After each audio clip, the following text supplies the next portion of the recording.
उपस्थित सर्व श्रोतृवृंदाला वंदन करते, भगवंताला वंदन करते, माझ्या दोन साथीदारांना वंदन करते, गुरूंना वंदन करते आणि कीर्तनाला सुरुवात करते.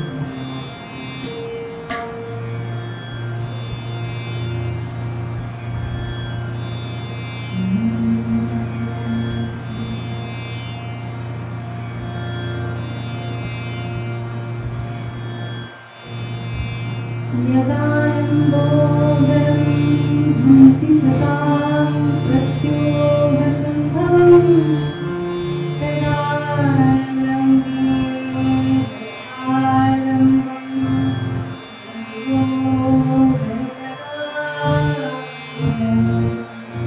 शारदा शारदां मोचकर्णा मदनाम्बुजे सर्वदा सर्वदास्माकं सन्निधिं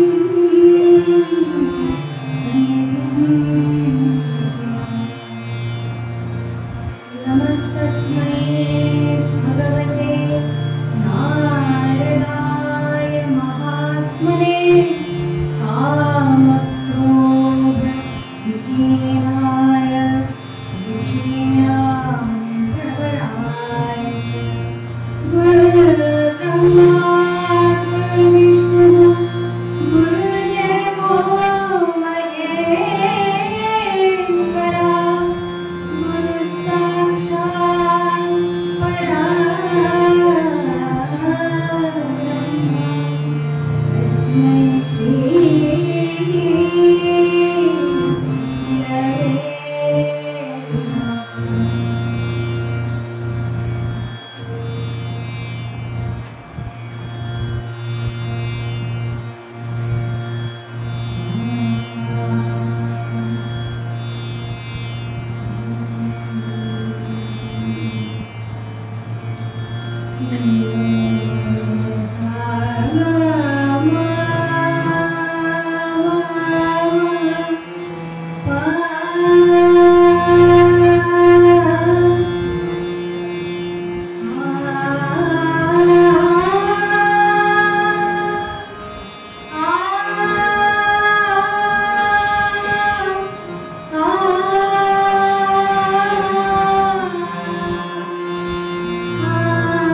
चरणी लक्ष लागोरे बाळकृष्ण चरणी लक्ष लागोरे कीर्तन सुखे रंगात देवा गोरे नाम सुखे रंगात देवा गोरे बाळकृष्ण चरणी लक्ष लागोरे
श्रोत्यांचा गजर म्हणजे आम्हा सर्व साथीदारांना पोचपावती. बरोबर ना? तुमच्याकडून पोचपावती आली की भगवंताला सुद्धा आनंद होईल. पंढरनाथ महाराज की जय.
तिथीनुसार सप्तमी आहे, बरोबर.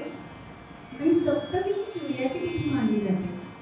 आणि बरोबर सप्तमीच्याच दिवशी रविवार आला, तोही सूर्याचा, म्हणून ती झाली सप्तमी. आणि अजून महत्वाचं म्हणजे आज संत रविदास महाराजांची सुद्धा जयंती आहे. आणि दिग्रजकर महाराज जे वाशिमचे, त्यांची सुद्धा आज जयंती आहे. आणि आजच्या या शुभदिनी आज कर्जतमधल्या या विठ्ठल मंदिरात कीर्तन सेवेची संधी मिळाली, त्याबद्दल सर्व पदाधिकाऱ्यांची सुद्धा मनापासून आभार. सज्जनो, सगळ्यांनाच आदरणीय, आचरणीय आणि वंदनीय असं व्यक्तिमत्व म्हणजेच जगद्गुरू संत श्रेष्ठ तुकाराम महाराज, ज्यांनी हातातल्या झांज चिठ्ठीवर आणि गळ्यातल्या तंबोरीच्या तारेवर ज्यांनी सतत पांडुरंगाचंच गुणगान केलं, असे हे जगद्गुरू संत श्रेष्ठ तुकाराम महाराज. त्यांचं वर्णन करताना कवी मोरोपंत काय सांगतात? मेघे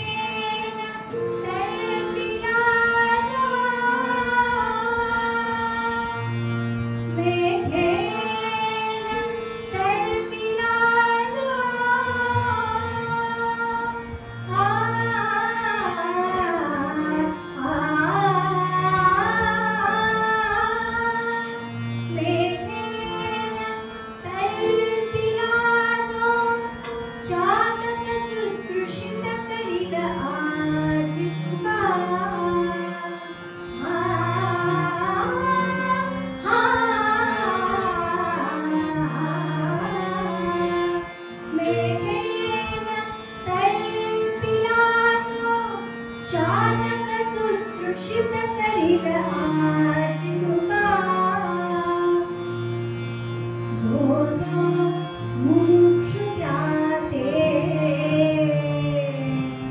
जो जो मुमुक्षु त्याते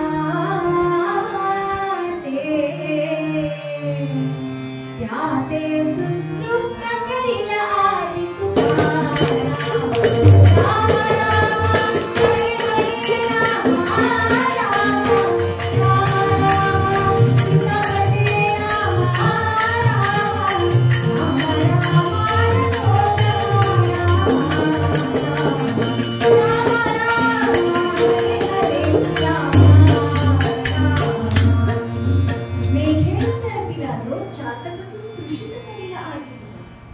चातक पक्षी तुला आम्हा सर्वांना परिचित आहे की जो वर्षभर पावसाच्या पाण्याची वाट बघत असतो. अगदी आकाशाकडे त्याचं तोंड उघडं करून तो उभा असतो. का? पावसाच्या पाण्याच्या थेंबांसाठी. जेव्हा का पाऊस सुरू होतो त्या पावसाचे थेंब जेव्हा चातक पक्षाच्या मुखामध्ये पडतात तेव्हा त्या चातक पक्षाची तहान भागते. म्हणून मोरपंत लिहिताय मेघेन तळपिला जो चातक सुदृशित करील आजी तुका. मंडळी, पावसाच्या पाण्याच्या थेंबांनी चातक पक्षाची तहान भागली. पण पुढची जी ओळ आहे ना ती पुन्हा आम्हा सर्वांसाठी आहे. जो जो मोक्ष त्याते जो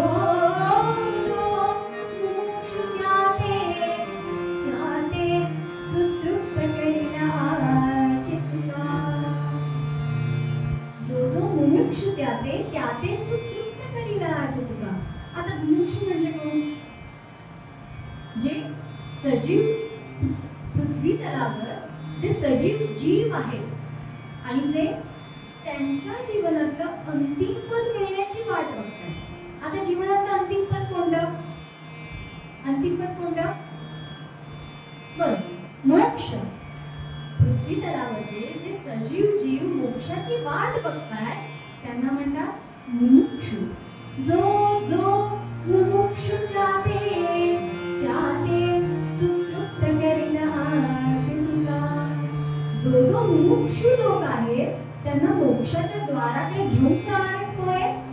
संत श्रेष्ठ तुकाराम महाराज. कशाच्या मार्फत?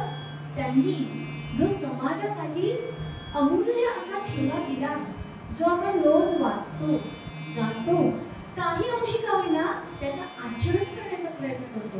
कोणता अमूल्य ठेवा दिला? तर त्यांनी दिलेली अभंगरूपी गाथा.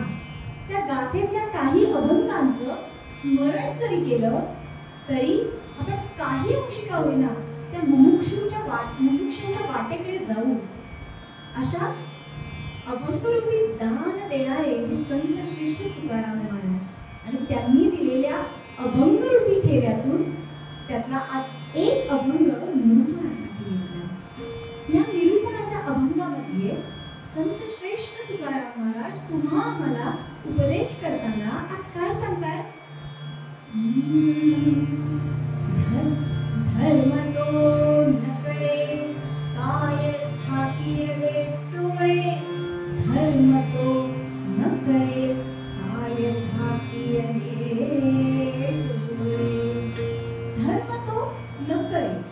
काय झाकीले पूर्वरंग संपेपर्यंत सगळ्यांची पहिली ओळ नक्की पाठवणार. धर्म तो नकळे काय झाकीले डोळे. धर्म तो नकळे काय झाकीले डोळे. धर्म तो नकळे.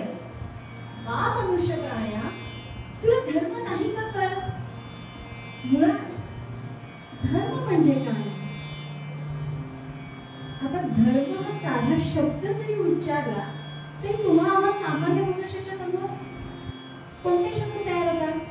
धर्म म्हटलं की हिंदू, मुस्लिम, बौद्ध, ख्रिश्चन, शीख, पारशी असे अनेक शब्द आपल्या सगळ्यांच्या डोळ्यासमोर येतात. पण धर्म या शब्दाचा हा अर्थ संत श्रेष्ठ तुकाराम महाराजांना अपेक्षितच नाही. तर धर्म म्हणजे संत श्रेष्ठ तुकाराम महाराजांना काय अपेक्षित आहे? धर्म म्हणजे नॉट रिलीजन. धर्म म्हणजे ब्युटी. धर्म म्हणजे कर्तव्य. ज्या कुळामध्ये ज्या वंशामध्ये आपण जन्माला आलोय त्या वंशाचे काही नियम असतात. त्या नियमांचं पालन आयुष्यभर करणं, जीवनभर करणं आणि ती कर्तव्य पार पाडणं म्हणजे धर्माचं पालन करणं. बरोबर? मग धर्म हा शब्द जरी आपण ऐकला तरी या शब्दामध्ये मूळ धातू काय आहे? ध्रुव. संस्कृताचा जर का विचार केला तर या शब्दामध्ये महत्वाचा मूळ धातू आहे तो ध्रुव. ध्रुव ध्रुव धारयति इति धर्मः. धारयति म्हणजे धारण करणं. जशी पृथ्वी आपल्याला धारण करते, बरोबर, त्याचप्रमाणे या मनुष्याने धर्म धारण केला. म्हणून संत श्रेष्ठ तुकाराम महाराज सांगतायत, धर्म तो नकळे बा मनुष्य प्राण्या. मुळात धर्म म्हणजे काय हे आधी जाणून घ्या. पण आपण धर्म धर्म धर्म म्हणतो खरं, पण खरंच आपण सर्वजण धर्माने वागतो का? कसं होतं? महाभारतामध्ये एक सुंदर कथा आहे. महाभारतामधलं तुंबळ युद्ध सुरू झालं. कौरव पांडवांचं सैन्य अगदी समोरासमोर येऊन उभं ठाकलं आणि आता दोन्ही बाजूंनी बाणांचा वर्षाव चालू आहे. आणि एवढं तुंबळ युद्ध सुरू असताना प्रत्येक वीराच्या समोर प्रत्येक वीराचा रथ येऊन उभा ठाकलाय. आणि अशा वेळी अर्जुनाने बाणाची सिद्धता केली, पण समोर बघतो तो काय? कर्णाच्या रथाचं चाक जमिनीमध्ये रुतलं होतं. आणि आपल्या रथाचं चाक जमिनीमध्ये रुतलंय म्हटल्यावर स्वतः कर्ण रथातून खाली उतरला आणि रुतलेलं चाक काढण्याचा प्रयत्न करतोय. आणि अर्जुनाची ही सिद्धता बघितल्यानंतर, अर्जुना अरे थांबलास का? बाणांचा वर्षाव कर. सारथ्य करणारा कृष्ण अर्जुनाला सांगतोय, रथचक्र उद्धरू दे, रथचक्र उद्धरू दे, श्रुतिशास्त्रज्ञा महारथा व्याकुलजा, साधून मारिती अरिना, पाहती अद्भुता युद्ध व्याकुलजा.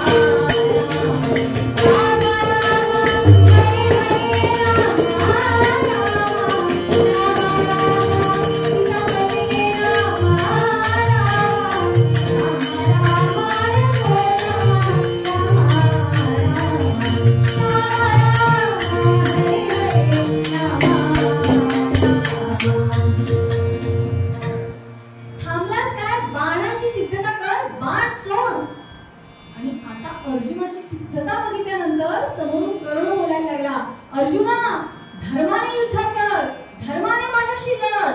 हे शब्द मात्र कर्णाच्या तोंडातून बाहेर पडल्यानंतर सारथ्य करणारा कृष्ण बोलू लागला, सुतपुत्रा आता बरोबर तुला आठवलं धर्म?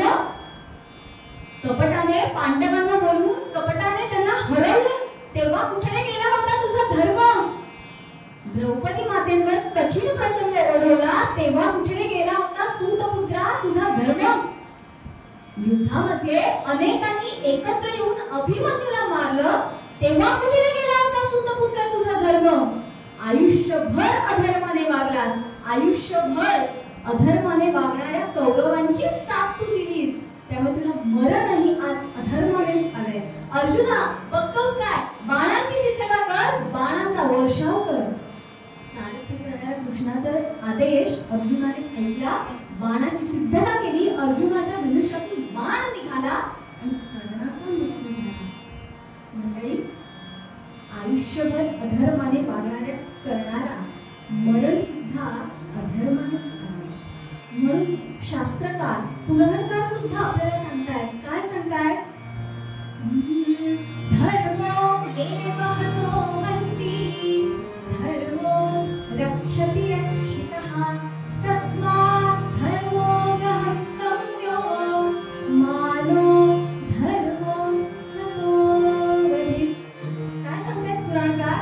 बा मनुष्य प्राण्या, आयुष्यभर धर्माला जवळ कर, त्याला आपलंसं कर. एकदा का तू धर्माला आपलंसं केल्यानंतर तो तुला कधीच सोडून जाणार नाही. जर का तू त्याला सोडून दिलंस तर धर्माने तुझा हात कधी सोडून दिलाय हे तुला कळणार सुद्धा नाही. म्हणून धर्माला जवळ करा. माऊली सुद्धा आपल्याला परोपरीने समजावून सांगताना काय सांगताय? देखा स्वधर्माने भजाना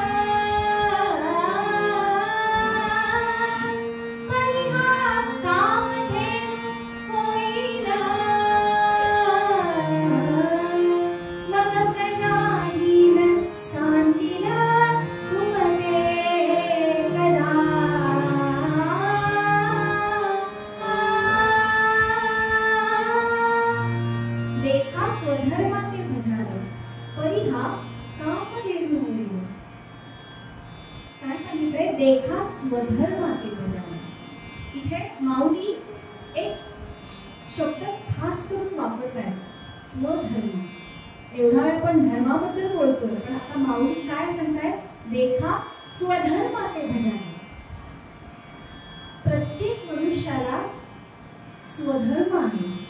स्वधर्म स्वतःचा धर्म, बरोबर?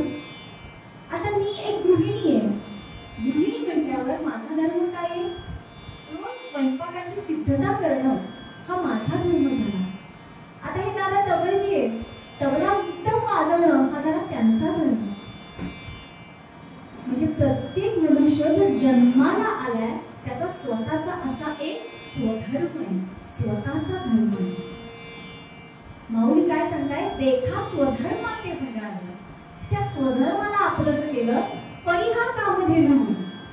कामधेनू इच्छा पूर्ण करणारी.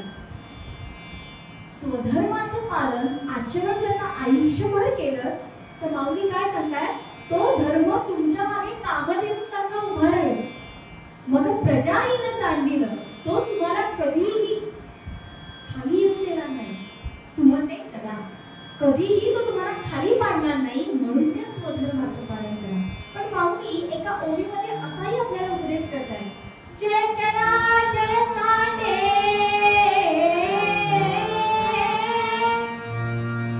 जय चराचर सांडे, तक्षणी मरण मांडे. जय चरा जय सांडे, तक्षणी मरण मांडे. ऐसे नगडे विसंगो नये.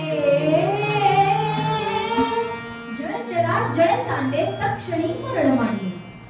जलचर, जल म्हणजे पाणी, बरोबर आहे? जय चरा जय सांडे, तक्षणी मरण मांडे. एखाद्या पाण्यात राहणाऱ्या प्राण्याला, माशा जर का आपण उदाहरण घेतलं, माशाला आपण पाण्याच्या बाहेर काढलं, तक्षणी मरण मांडे. त्या जलचराला जर का आपण पाण्याच्या बाहेर काढलं तर त्याचा मृत्यू लगेच आहे. त्याचप्रमाणे आपण या स्वधर्माला जर का सोडून पुढे गेलो तर पुढच्या ठिकाणी आपलं सुद्धा माशासारखंच होणार आहे. म्हणून माऊली सांगताय, जय चराचर सांडे, तक्षणी मरण मांडे. ऐसे नगडे विसंगो नये. एवढा धर्म महत्वाचा आहे. अहो मंडळी, मनुष्य आणि प्राणी यांची जर का तुलना केली तर शास्त्रकार अजून काय सांगतात या धर्माबद्दल?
गुरुजी.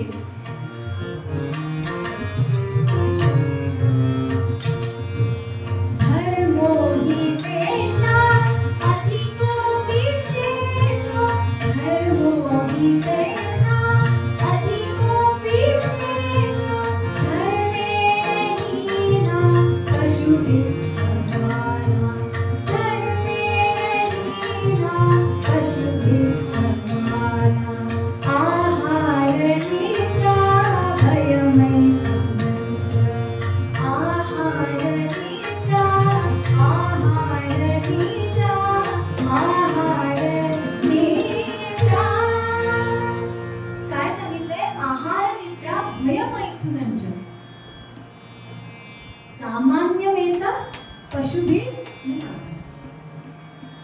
धर्मो हि तेषाम् अधिको विशेषो धर्मेण हीना पशुभिः समानः. आहार, निद्रा, भय हे सगळं प्राण्यांचं आणि मनुष्याचं सारखंच आहे, पण फरक कुठे आहे? तो धर्म. प्राण्याला धर्म समजत नाही, पण मनुष्याला धर्म समजतो.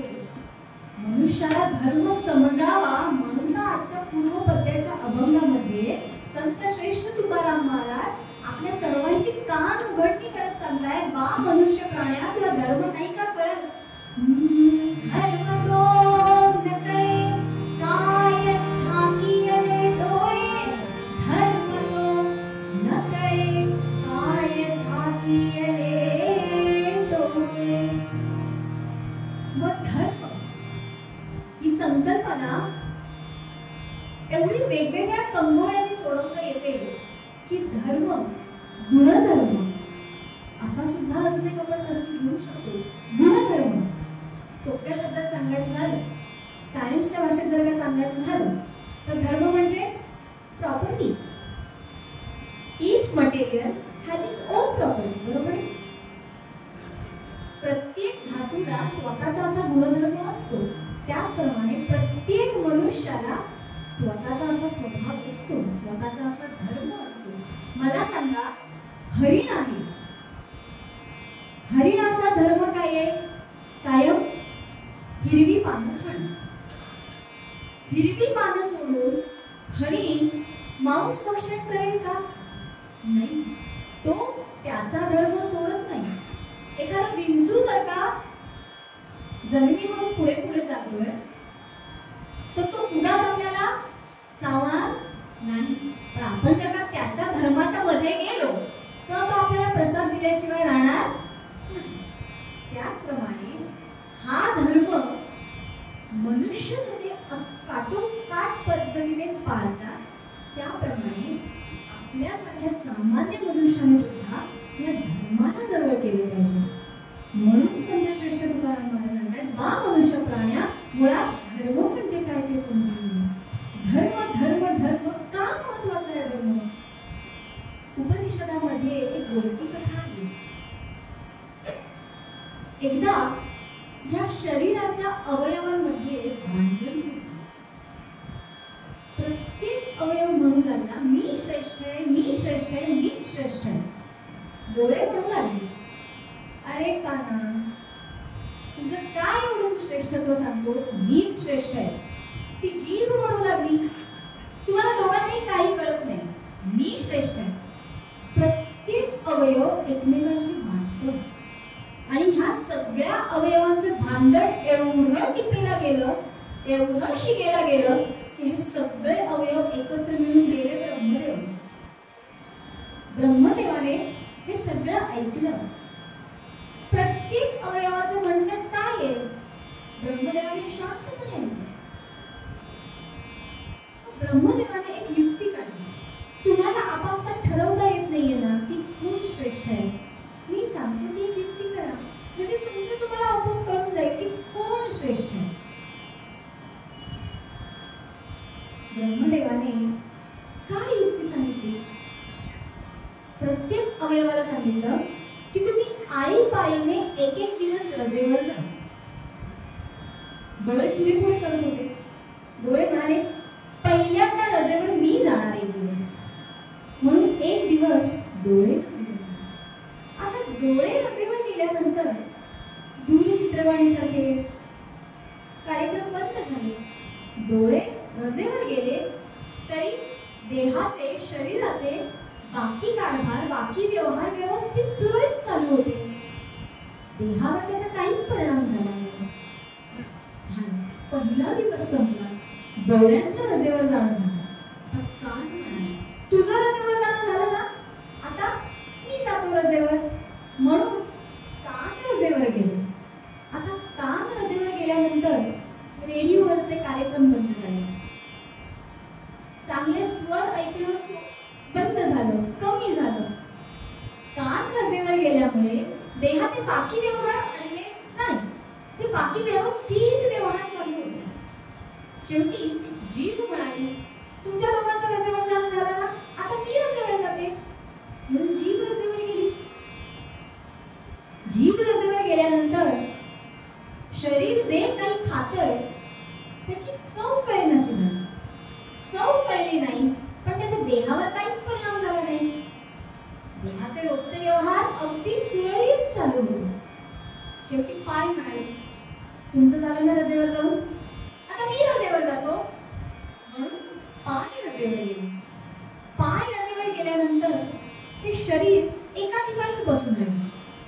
दळणवळणाची साधनं बंद पडली शरीराची, पण त्याचा परिणाम देहावर काहीच झाला नाही. बाकी सगळे व्यवहार शरीराचे सुरूच होते. बघता बघता बघता बघता प्रत्येक अवयवाचं रजेवर जाणं झालं. शेवटी झालं ना तुम्हा सगळ्यांचं रजेवर जाणं. शेवटी प्राण बोलले, आता मी रजेवर जातो. असं वक्तव्य प्राणांचं ऐकल्यानंतर सगळ्या अवयवांच्या लक्षात आलं, आपण मी म्हणतोय, मी श्रेष्ठ आहे, पण या शरीरामध्ये आपल्याला धारण करून ठेवणारा, आपल्याला एकत्र करून ठेवणारा कोण आहे, तर तो प्राण आहे. आणि त्याचप्रमाणे या मनुष्य जीवनामध्ये आपण समाजामध्ये आपलं जीवन जगत असताना समाजामध्ये आपल्याला घट्ट धरून ठेवतो, तो म्हणजे धर्म. धर्म हा समाज जीवन जगताना आपला प्राण होतो. म्हणून हा धर्म एवढा महत्वाचा. मंडळी, धर्म हा शब्द एवढा मोकळा आहे की हल्ली हा धर्म उच्चारण सुद्धा फार कठीण झालं. कारण का धर्म म्हटलं की प्रत्येक जण लढायलाच सुरुवात करतो. पण मला सांगा, धर्माचा एवढा छोटा अर्थ आहे का? धर्म ध्रुवधारेती धर्म. मग धर्माची अजून एक सोपी व्याख्या आहे, प्रत्येक माणसाने दुसऱ्या माणसाशी माणुसकीने वागणं म्हणजे सुद्धा धर्म. मग आपण वागतो का? हा आपण विचार करण्यासारखी गोष्ट आहे. धर्म धर्म धर्म धर्मयुद्ध आपण आता बघितलं. अगदी आता इलेक्शनच्या वेळीच बघितलं, त्याच्या या निवडणुकीच्या वेळी सुद्धा हे धर्मयुद्ध आहे. त्या धर्मयुद्ध आपण खरं तर जिंकलं आणि आपलंच राज्य आणखीन. मग हा जो धर्म धर्म धर्म एवढा महत्वाचा धर्म, या धर्मासाठी धर्म या शब्दाला दुसरा शब्द आपण शोधला तर तो सापडतो का? नाही सापडत. अहो, इंग्रजी शब्दकोशामध्ये सुद्धा याला दुसरा शब्द नाहीये. म्हणून तर त्यांना DHARMA धर्म हा शब्द इंट्रोड्यूस करायला लागला. मग आपला हा जो हिंदू धर्म आहे, सनातन वैदिक धर्म आहे, तो एवढा श्रेष्ठ का आहे? कारण का त्याची निर्मिती, त्याचा इतिहास फार प्राचीन काळापासून. आपण सांगू शकतो का की या माणसाने धर्माची निर्मिती केली? सांगू शकतो? नाही.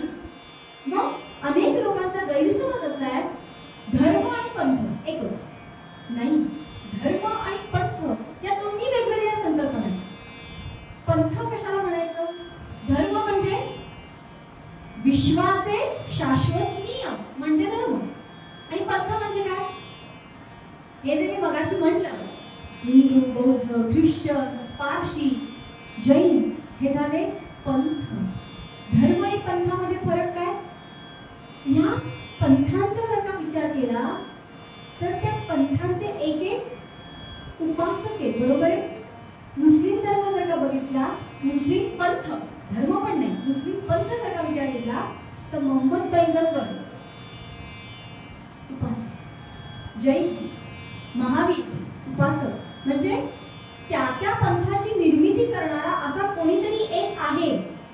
मग हे सगळे पंथ कोणाच्या अधिष्ठानामध्ये येतात, खाली येतात, अधिपत्याखाली, तर धर्माच्या अधिपत्याखाली. म्हणून धर्म महत्वाचा आहे. आताचे आधुनिक कवी सुद्धा आपल्याला हेच सांगतात. काय सांगतात? आधुनिक कवी म्हणजे कोण?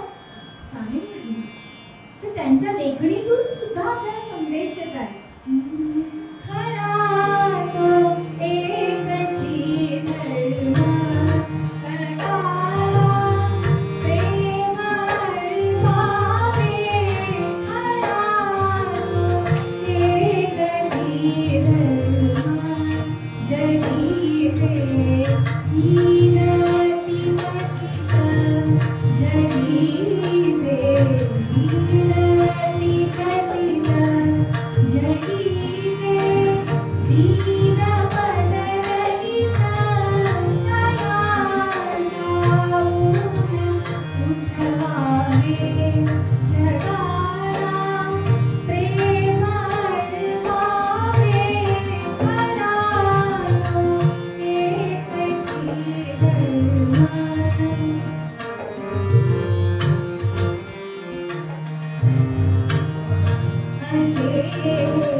विषयांच्या आसक्तीने बा मनुष्य प्राण्या तू उन्मत्त झालेला आहेस. त्या उन्मत्तपणामुळे तू जे काही वागतोयस त्याची तुला लाजच वाटत नाहीये. म्हणून संत श्रेष्ठ तुकाराम महाराज कळकळीने सांगताय, विषयांचा माज कैसी करू नेदी लाज, तुका म्हणे लांसी माया नाचविते कैसी. तुका म्हणे लांसी, लांसी म्हणजे चेटकी. देवाने जी माया निर्माण केली आहे, ही माया चेटकिणीचं रूप धारण करून तुझ्या मागे नाचतीये आणि त्या मायेमुळे ती माया तुला नाचवते. तुला नाचवते म्हणजे तुझ्याकडून अधर्माने वागवून घेते. म्हणतीये, मग त्या चेटकिणीपासून दूर राहायचं असेल, धर्म तो नकळे, धर्म म्हणजे काय ते आधी समजून घे. हाच आशय संत श्रेष्ठ तुकाराम महाराज निरूपणाच्या अभंगामध्ये तुम्हाला देतात.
कीर्तन संकुल, रायगड कीर्तन संकुल, विठ्ठल देवस्थान आणि सोहम समूह यांच्या संयुक्त विद्यमाने जो उपक्रम आपला सुरू आहे, त्या उपक्रमामध्ये आजची कीर्तन सेवा ज्यांनी आता पूर्वरंग आपला आटोपला आणि आपण वाट पाहतोय सगळ्या उत्तर रंगाची, त्यांचा अगदी अल्प परिचय आपल्यासमोर करून देतो. हरिभक्तीपरायण सौभाग्यवती सुखदा गणेश मोळे घाणेकर, वयाने रायगड कीर्तन संकुलातल्या सर्वात लहान कीर्तनकार. मला त्यांच्याकडे पाहिल्यानंतर आज आवर्जून एका गोष्टीचा उल्लेख करायचा आहे. प्रत्यक्ष कार्तिक उत्सव आता सुरू आहे. ज्ञानेश्वर महाराजांच्या परिवारामध्ये सर्वात लहान कोणतं? मुक्ताबाई. पण त्या वयाने लहान असून सुद्धा चांगदेवांना सुद्धा मार्गदर्शन करण्याचा अधिकार त्यांच्याकडे होता. त्यामुळे मुक्ताबाई लहान ही फक्त वयाने लोकांना वाटते, ज्ञानानिधी मोठीच असते. आजच्या कीर्तनकार शैक्षणिक दृष्ट्या सुद्धा खूप वेगळा त्यांचा लौकिक आहे. BSc मध्ये त्यांचा गोल्ड मेडलिस्ट म्हणून मला मुद्दाने उल्लेख करायचा आहे. मूळच्या त्या रत्नागिरीच्या, त्याचा उल्लेख का करतो ते आता सांगतो. पुण्यामध्ये जाणं, तिथे स्थायिक होणं हे तसं त्यातल्या तर सोपं आहे, पण पुण्यामध्ये आपला वेगळा ठसा उमटवणं हा एकदम वेगळा भाग आहे. पुण्यामध्ये राज्यस्तरीय कीर्तन स्पर्धेमध्ये पहिला क्रमांक प्राप्त केलेल्या कीर्तनकार. घराण्यामध्ये कुठेही कीर्तनाची परंपरा नव्हती, पण लहानपणी फॅन्सी ड्रेस स्पर्धेमध्ये कीर्तनकार म्हणून त्या सहभागी झाल्या. आणि त्यावेळी परीक्षकांनी किंवा प्रमुख पाहुणे जे होते त्यांनी सांगितलं की मला तुझं कीर्तन ऐकायचंय. बरं, ते डोक्यात बसलं. योगायोग असं झाला की माहेरचा मुळे परिवार त्यांचा त्या उत्सवामध्ये आले, ठरलेले नियोजित कीर्तनकारच आलेले. आणि मग ऐन वेळी जबाबदारी त्यांच्याकडे आली. चारुदत्त आपळेंचा पहिल्यांदा प्रभाव होताच. यशस्वीरित्या तेही कीर्तन केलं. मग आईने पुढाकार घेतला.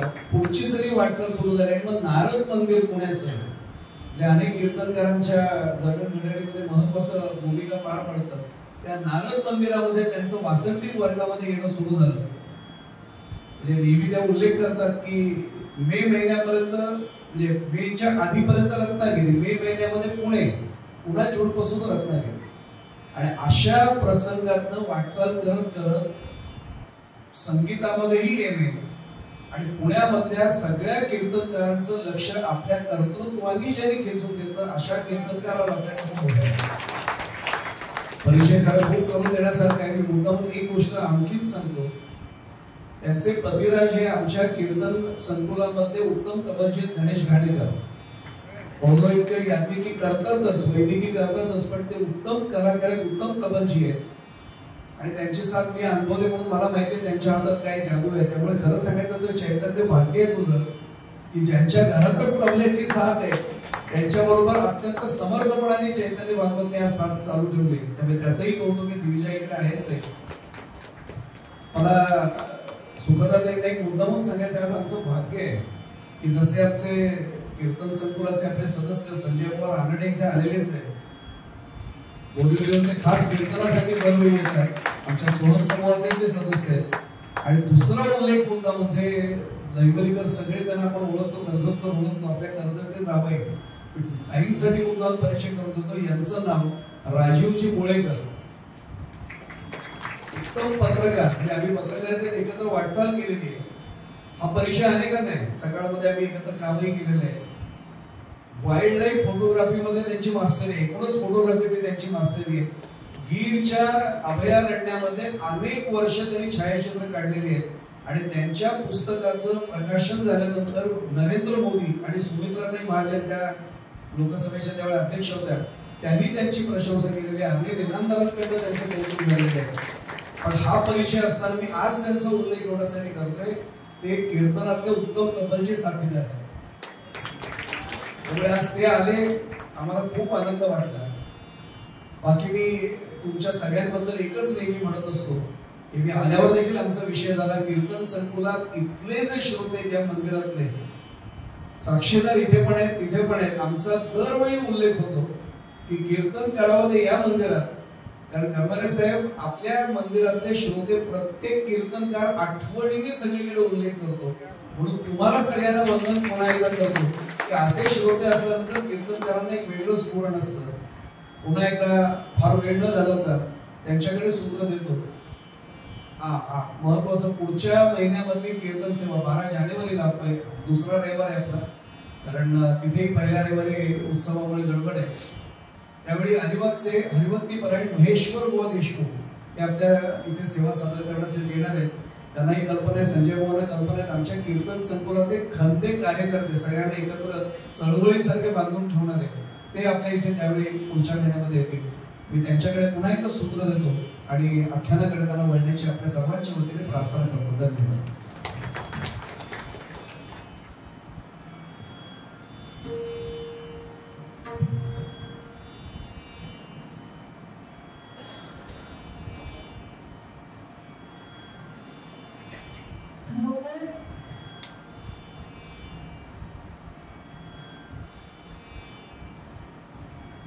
तुमच्या चेहऱ्यावरून, तुमच्या मान डोलवण्यावरून तुम्ही खरंच कीर्तन ऐकताय हे इथं उभं राहून आम्हाला सुद्धा कळतंय. त्यामुळे खरंच आजचा श्रोता विलक्षणीय आहे. असा श्रोता खरंच बाहेर कुठेही मिळत नाहीये. त्यामुळे तुम्हा सर्वांची मनापासून आभारी. आणि रायगड कीर्तन संकुल, सोहम समूह, सगळ्यांची या दोन साथीदारांबद्दल फार वेळ कीर्तनाच्या पद्धतीनुसार काही क्षण भगवंताचं नामस्मरण करूया. सांगते माझ्या मागे छानपैकी ताट बसून घ्या.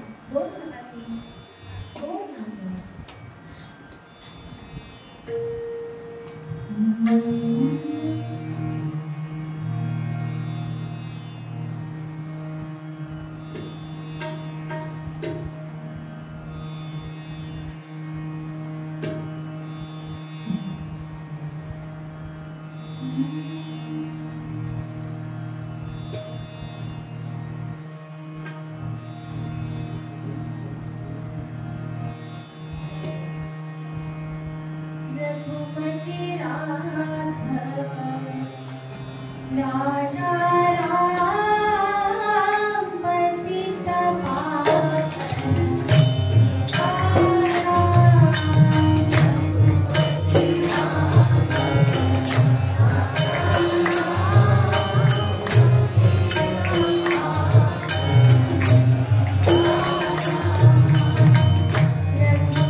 सज्जन हो, संध्याकाळची वेळ होती. हळू सूर्य अस्ताला निघाला होता. सूर्यास्त झाल्यानंतर हळू लाल महालामध्ये दिवे लागून सुरू झाले. लाल महालातल्या दासी सर्वत्र समयी दिवे प्रज्वलित करू लागल्या. आणि अशाच वेळी आपले महाराज आकाशामध्ये बघत होते. हळू आकाशामध्ये एक तारा लुकलुक करायला लागला. आणि बघता वरती बघतात तो काय, आकाशामध्ये वैभव निर्माण झालं होतं. वेगवेगळे तारे जणू छान चमकत होते. आणि ते आकाशातलं वैभव बघून महाराजांच्या मनामध्ये आलं,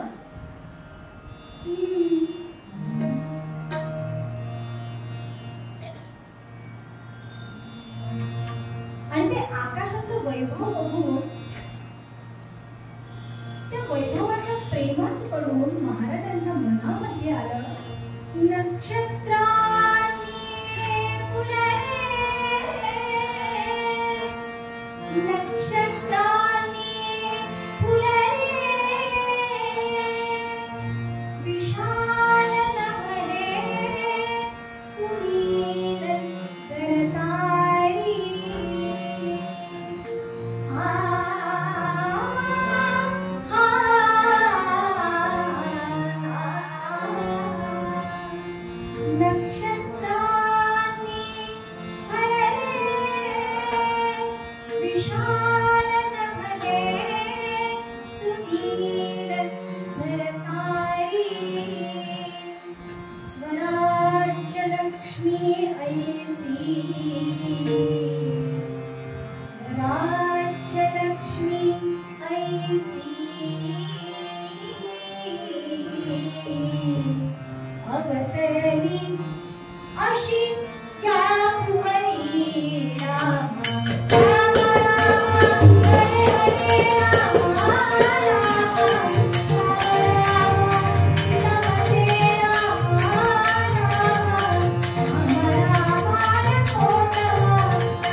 अशीच लक्ष्मी आपल्या स्वराज्यामध्ये अवतरली तर महाराजांनी पुणेने त्या दासीला बोलावलं.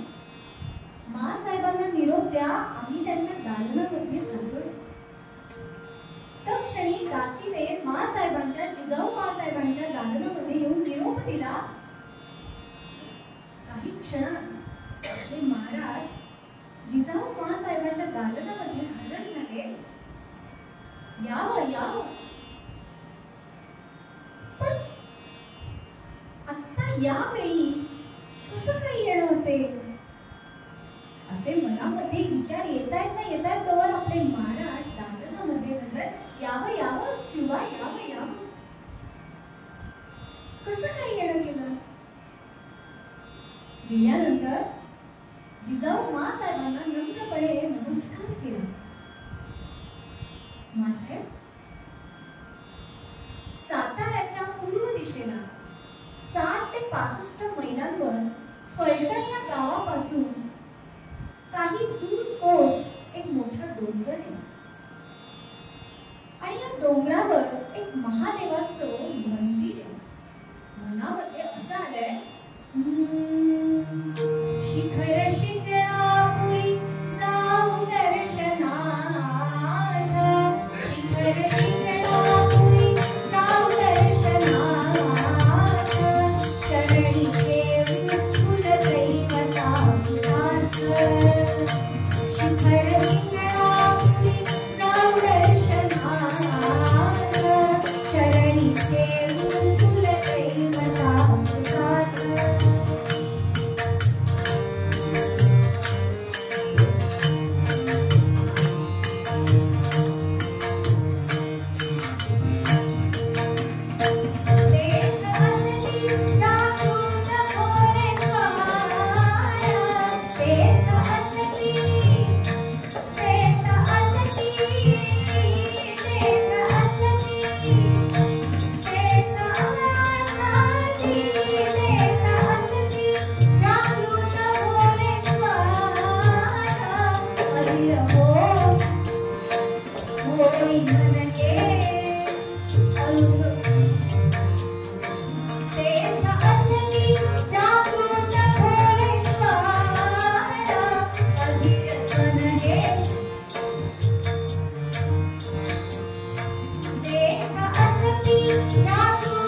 स्थिर मन हे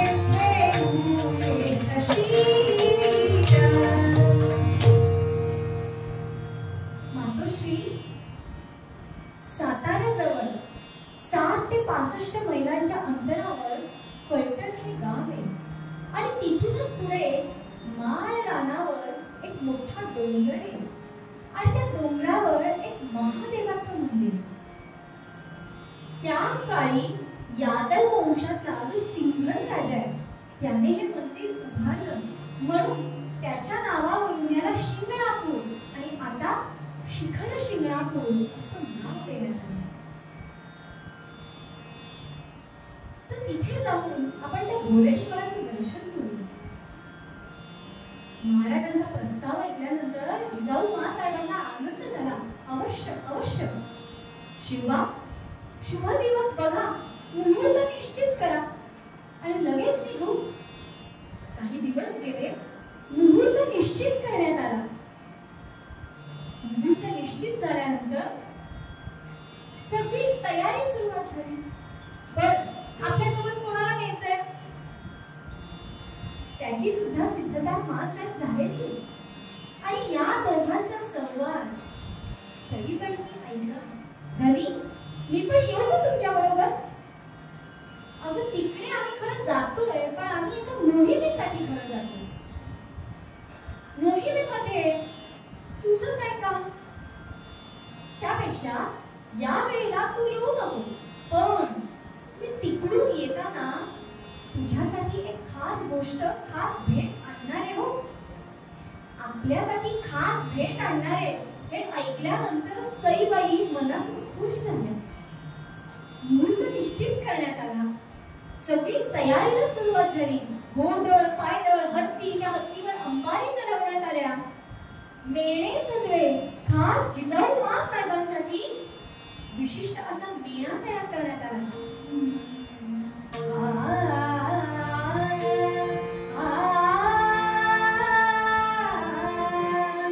सजले मेणे सजे पालकी, सजले मेणे सजे पालकी, अवधी भवती स्वार आणखी, अवधी भवती स्वार आणखी, सजले मेणे सजे पालकी, अवधी भवती स्वार आणखी. मेणे सजवण्यात आले, पालखी तयार करण्यात आली. त्या पालखीचे होळी तयार करण्यात आले आणि ते होळी मेणे सगळे शनी शिंगणापूरच्या दिशेने निघाले. सगळी जय्यत तयारी, सगळ्या जय्यत तयारीनिशी घोडदळ, पायदळ, हत्तीदळ सगळं सगळं घेऊन आपले शिवाजी महाराज आणि जिजाऊ माँसाहेब शनी शिंगणापूरच्या दिशेने सजले घोडे सजले पालकी, अवधी भवती स्वार आणखी.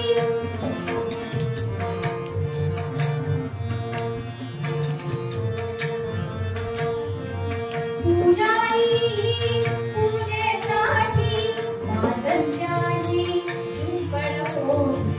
ताशे ढोलक वाजू लागले, सनईचे सूर घुमू लागले, सजले मेणे सजे पालकी. आचार्यांना घाई सुटली, भांडी कुंडी पुढेच गेली. आता एवढे दिवस शनी शिंगणापूरला राहायचंय म्हटल्यावर सोबत आचारी घेतले. आता आचारी म्हटल्यावर स्वयंपाकाची सिद्धता सुद्धा आपल्याला घेऊन जायला पाहिजे.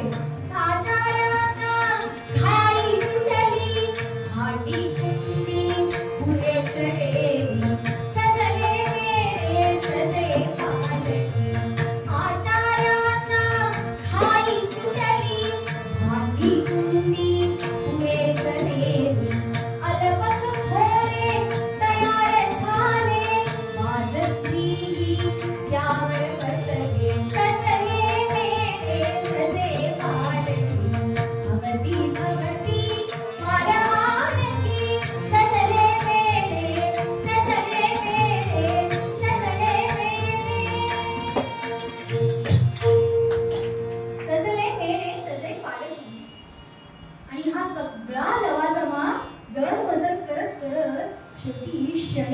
शिंगणापूरच्या पायथ्याशी पोहोचला आणि पायथ्याशी पोहोचल्यानंतर तिथली सिद्धता बघितल्यानंतर जिजाऊ माँसाहेबांच्या लक्षात आलं. काय सिद्धता होती?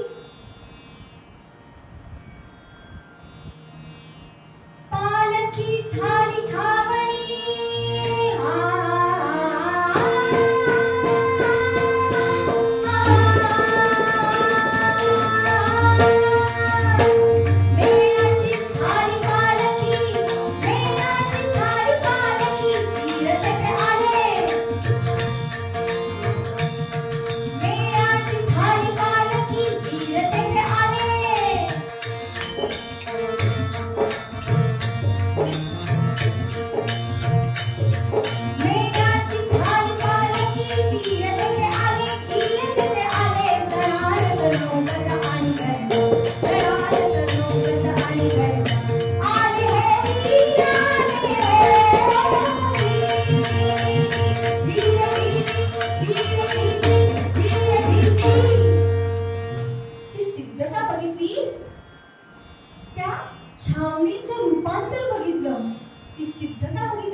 विश्रांतीसाठी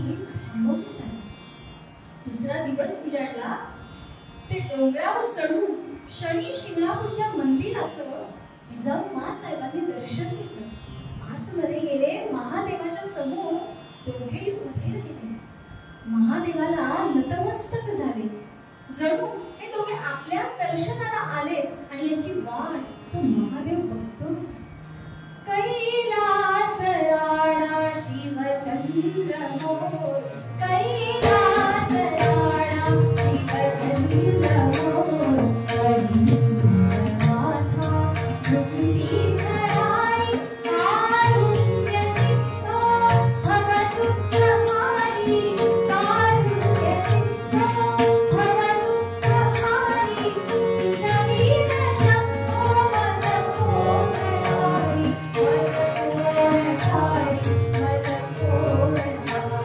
कैलास राणा, कैलास राणा, कैलास राणा.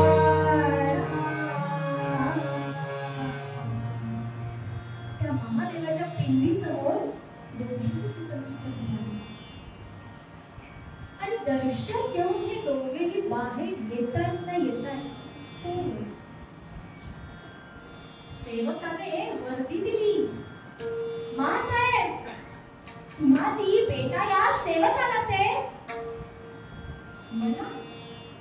मला भेटायला आणि इथे आणि यावेळी आणि तेही शनी शिंगणापूरच्या मंदिराजवळ.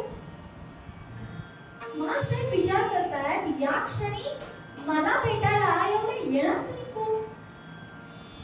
इतक्यात सेवकाने पुन्हा वर्दी दिली. ते तुमच्याच दिशेने येत आहे.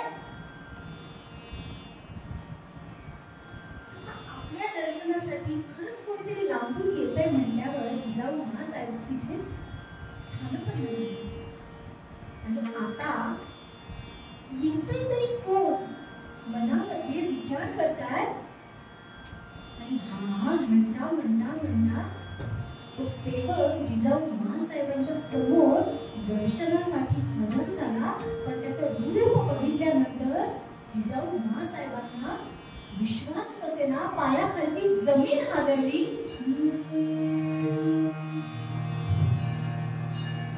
माझी मुसलमानी मागवते गाली केस खुरटे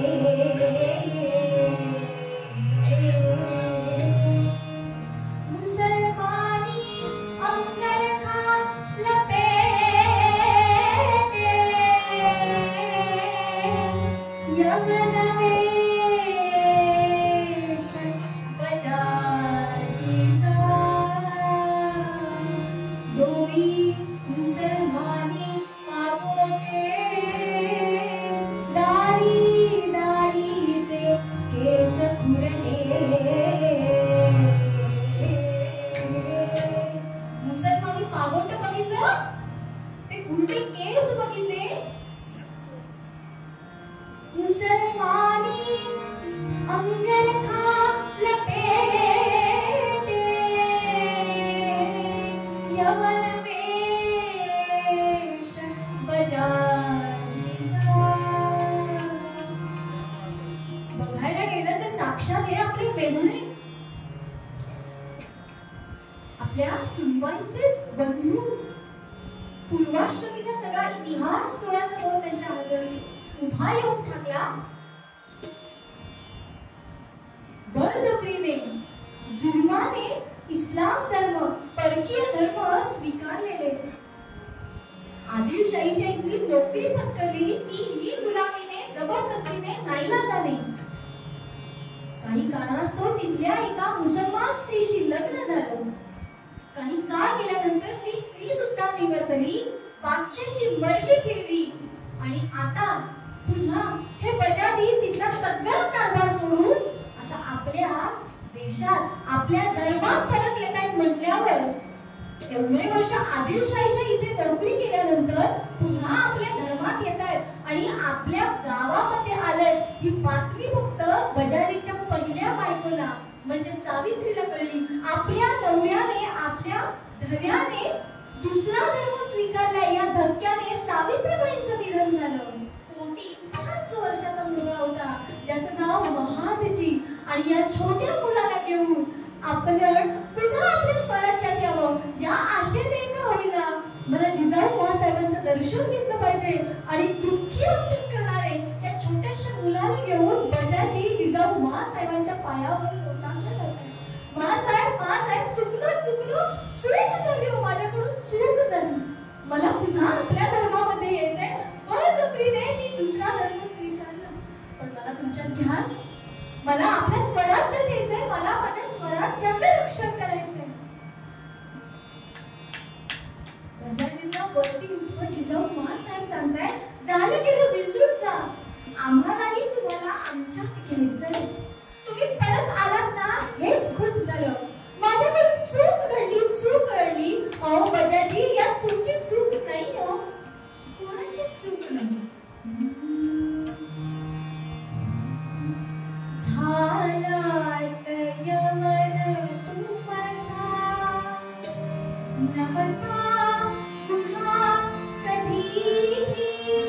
झालात यवन तुमचा, झालात यवन तुमचा, नवता पुन्हा कधीही. ही आमची परीक्षा, प्रारंभ माझवानी. झालात यवन तुमचा, नवता पुन्हा कधीही. ही आमची परीक्षा, प्रारंभ माझवानी.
झालात यवन तुमचा. तुम्ही एवढा धर्म स्वीकारला ते तुमची चूक नाही, ते प्रारब्धातच होतं. आता आलायत ना, ओ मी जरी त्यांचा धर्म स्वीकारला असला तरी मनाने तुमच्याकडेच होतो. ठाऊक आहे आम्हाला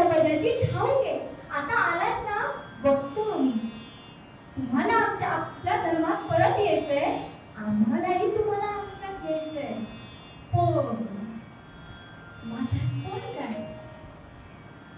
पण धर्माची जराशी समस्या आहे. धर्मच अडचण ठरतोय. ताबडतोब जिजाऊ माँसाहेबांनी शिवाजी महाराजांना निरोप दिला. शिवाजी महाराज सुद्धा या सगळ्या प्रसंगामध्ये समोर होते. दोघांचं संभाषण शिवाजी महाराज ऐकत नाही.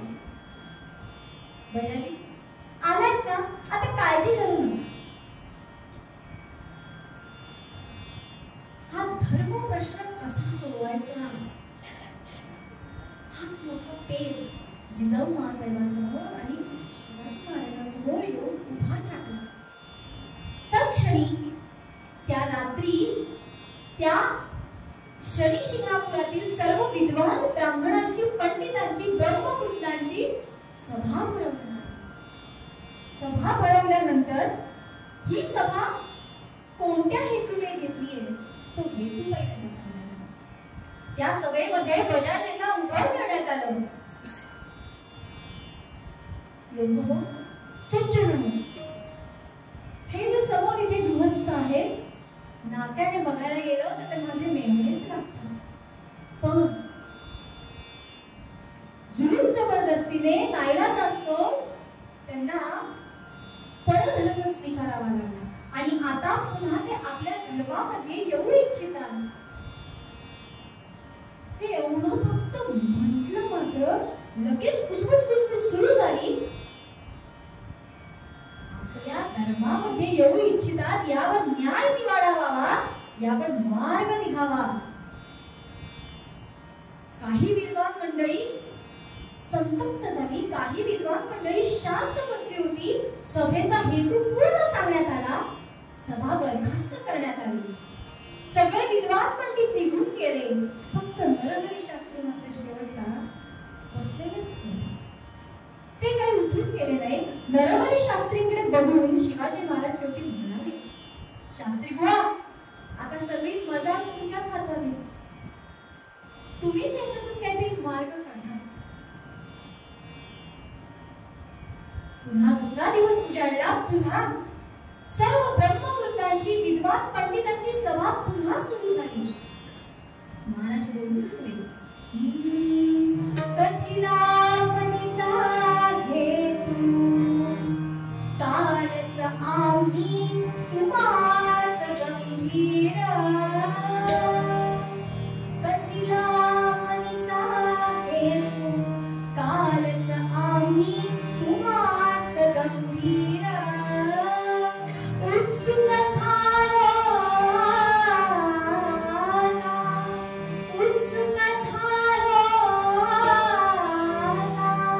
निर्णय जो तुम्ही असे धीर.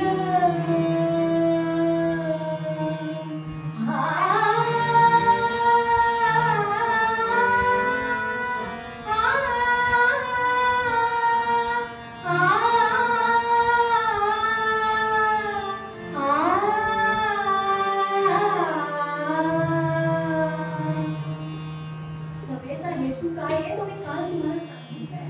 आता तुमचा निर्णय ऐकण्यासाठी मी धीर गंभीर झालो.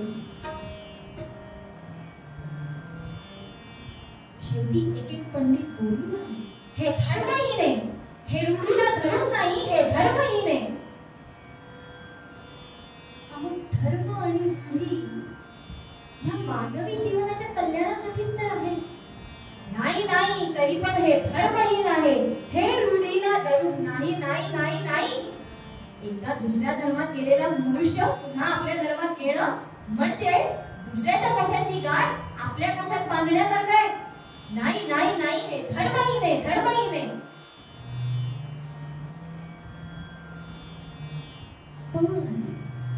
अहो, मानवी जीवन जगण्यासाठी काही रूढी बदलावी लागतात.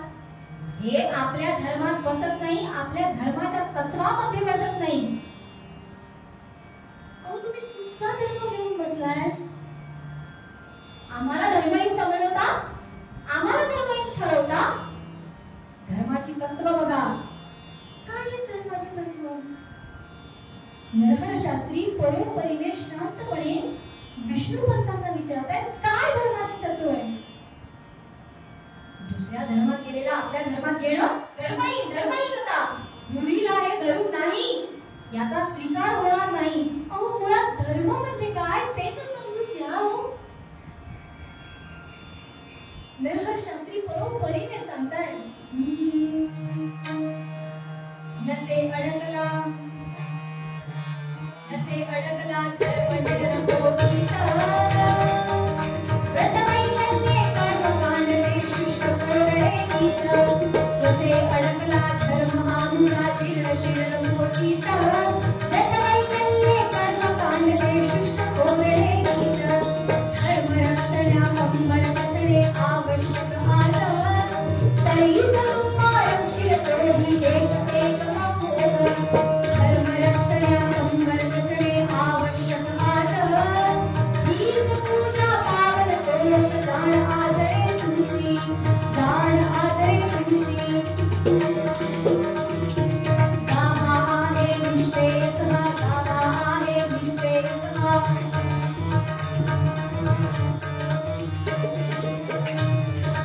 असे अडकला धर्म आमुदा जीर्ण शीर्ण पोतीचा व्रतवैकल्ये कर्मकांडे शुष्क कोरडेचा. गाभा आहे निश्चयसहा शुष्क कोरडेचा. म्हणून म्हणतो उठावी रांगो दाखवा आपला धर्म. दाखवा आपला धर्म. हे मुलीला धरून नाही. अहो धर्म म्हणताय खरं बरोबर आहे. पण आपल्या धर्मातली तत्व अनेक ऋषी मुनींनी त्या त्या काळामध्ये वेगवेगळ्या ग्रंथांमध्ये लिहून ठेवली. आपला हिंदू धर्म कुठच्या एका ग्रंथावर अवलंबून नाही. त्याला अनेक वेगवेगळ्या ग्रंथांची पुष्टीकरण देण्यात आलेली. मुळात आपल्याकडे जे स्मृती ग्रंथ लिहिले, याज्ञवल्क्यांनी लिहिलेली आहे, देवलांनी लिहिलेली आहे, या एवढ्या मोठ्या ऋषींनी जे स्मृती ग्रंथ लिहिले ते काय सांगताय? मला सांगा, एखादा मनुष्य आपल्या धर्मातून दुसऱ्या धर्मात जातो. का जातो? त्याच्या अज्ञानामुळे, त्याच्या भोळसटपणामुळे. एकदा का तो तिकडे गेला की तो पुन्हा आपल्या धर्मामध्ये येत नाही. मला एक सांगा, आपल्या धर्मातून दुसऱ्या धर्मात जाण्यासाठी आपण दरवाजे मोकळे करायचे, पण एखादी व्यक्ती, एखादा मनुष्य जर का दुसऱ्या धर्मातून आपल्या धर्मामध्ये येत असेल तर आपण आपल्या धर्माची दारं बंदच ठेवायची का? असा प्रश्न विचारल्यानंतर सगळ्या सभेमध्ये हे शांतता पसरली. आजपर्यंत या भोळसट वृत्तीचाच फायदा बाकीच्या धर्मीय पंथांनी घेतला. मग एखादा व्यक्ती जर का आदराने, मानाने स्वराज्यात आपल्या धर्मामध्ये येतोय म्हटल्यावर आपण त्याचं आदरातिथ्य केलं पाहिजे. तुमचं पुराण ऐकायला आम्ही आलेलो नाही, याला आधार काय? आधार आहे ना. त्या काळामध्ये जशी धर्मांतर होत होती तशी आत्ताच्याही काळात सुरूच आहे. मग त्या काळात त्या काळच्या ऋषींनी त्या त्या धर्मामध्ये, त्या त्या स्मृती ग्रंथांमध्ये याचे उपाय लिहून ठेवले. आपण वाचले नाही. हे तुमच्या मनाचं झालं. अहो माऊली सुद्धा सांगतायत, जो जे वाचील तो तेला हो विश्वस्व धर्म सूर्य पाहो. अहो एखाद्याची जर का इच्छा असेल स्वधर्मात परत यायची तर आपण काय करावं? तर तो बाटला आपण त्याला तसंच टाकून द्यायचं का? नाही. आपला कर्तबगार सेवक आता स्वराज्यात येतोय. हे मनाचं झालं. आम्हाला आधार हवाय. अहो आधार आहे की देवल स्मृतीमध्ये याचा उपाय शास्त्रींनी सांगितलाय. देवल स्मृती काय सांगते?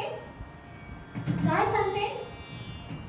एखादा मनुष्य परधर्मात गेलाय खरा, पण जर का त्याला आपल्या धर्मात यायचं असेल, स्वधर्मात यायचं असेल तर त्याचं शुद्धीकरण करून घ्या आणि त्याला प्रायश्चित्त पूर्ण करून घ्या त्याच्याकडून.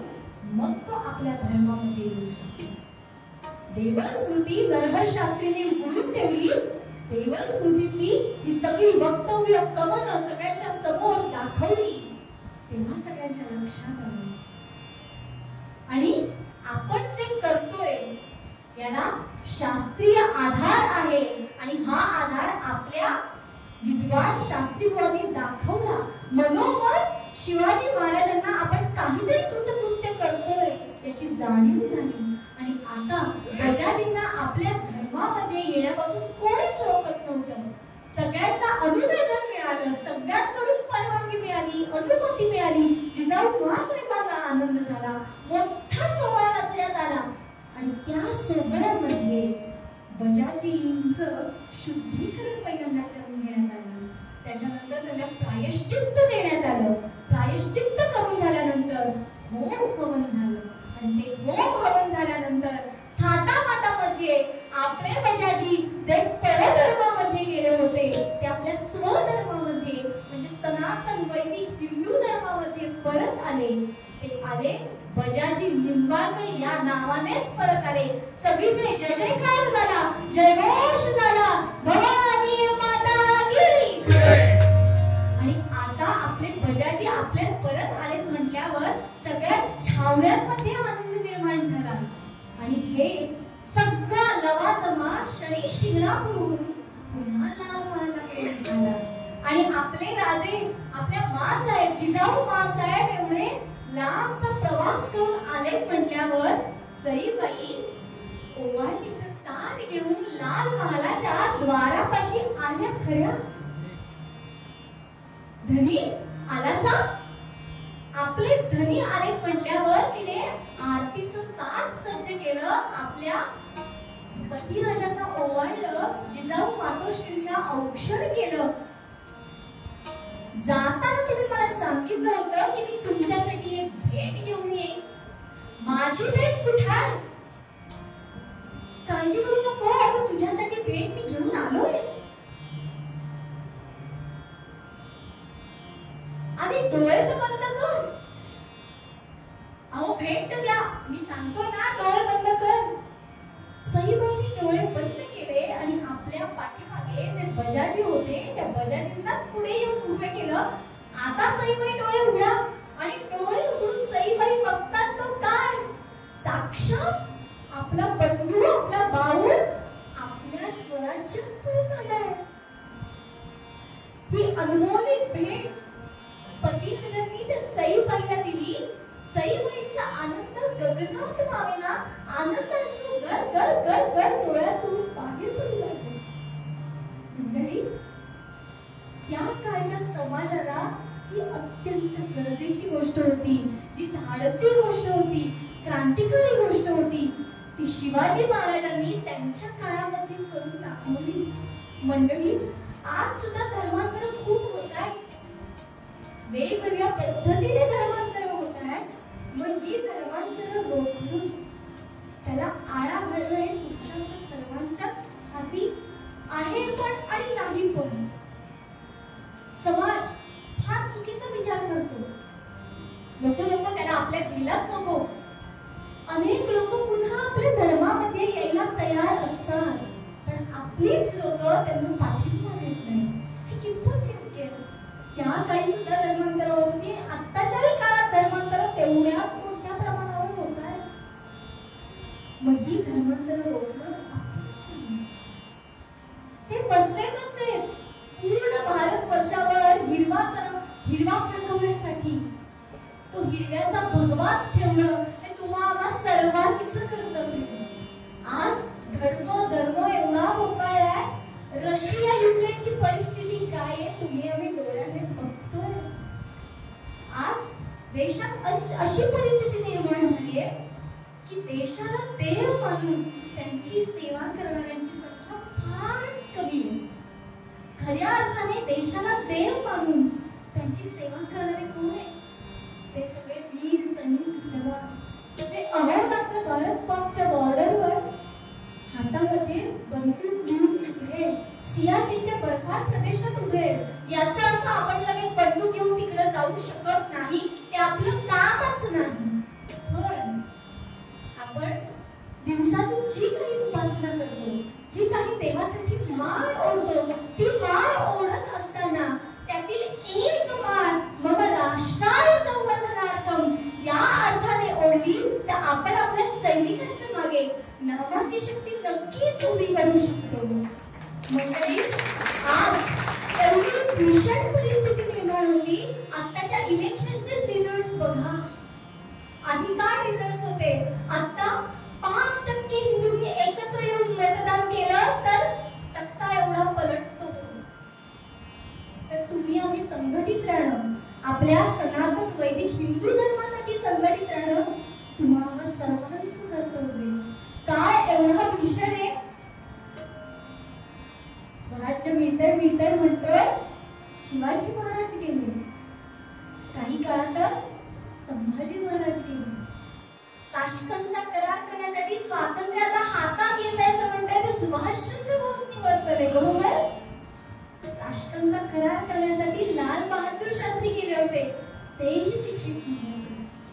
माझी भारत माता श्रेष्ठ आहे हे सांगण्यासाठी त्या काळी गेलेला शिकोगा येथे नरेंद्र आणि आजचाही एवढ्या वर्षांनी आपल्या भारत मातेला एवढं चांगलं नेतृत्व लाभलंय. मंडळी, त्या नेतृत्वाच्या पाठीमागे गंभीर उभं राहणं तुम्हाला सर्वांचं कर्तव्य आणि त्या अर्थाने सर्वांनी धर्म बजावूया, धर्माचं आचरण करूया. आज आशय संत श्रेष्ठ तुकाराम महाराज आज निवडाच्या वरणामध्ये तुम्हाला काय एवढा भयानक आहे. आपण सर्वांनी एकत्र राहणं आणि त्या धर्माला आपलीच करणं फार महत्त्वाचं. तो धर्म प्रत्येकाने आचरणात आणण्याचा काही अंशी का होईना प्रयत्न करूया आणि आपल्या सनातन वैदिक हिंदू धर्माला असंच सुवर्णतेला नेऊया, असं सुजलाम सुफलतेकडे नेऊया. हाच आशय, हीच प्रार्थना करूया आणि आपल्या देशाच्या राजाच्या मागे अखंड उभं राहूया, अखंड उभं.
माझे यजमान खंबीर पाठीशी उभी असणारे आणि या दोन साथीदारांची सुद्धा मनापासून आभारी, तुम्हा श्रोतृ कुटुंबांची सुद्धा मनापासून आभारी. आजचा श्रोता खूप विलक्षणीय आहे. असंच कीर्तनावर प्रेम करत राहा. आणि आजचं हे आख्यान खास नवीन तयार केलंय आणि आत्ताचा हा ज्वलंत विषय सगळीकडे मांडण्यात यावा यासाठी हे खास आख्यान चारुदत्त जोशी आणि गोडबोले गुरुजी म्हणून होते, त्यांनी हे रचलं, तयार केलं आणि त्यांनी मला शिकवलं ते अल्पगतीने मांडण्याचा प्रयत्न केला. सद्गुरूंच्या चरणी अर्पण करते आणि संत श्रेष्ठ तुकाराम महाराजांनी जे मागणं मागितलं ते आपण सर्वांनी उभं राहूया आणि आरती झाल्यानंतर वंदे मातरमने कीर्तनाची सांगता. हे चिराग देवा देवा तुझा विसर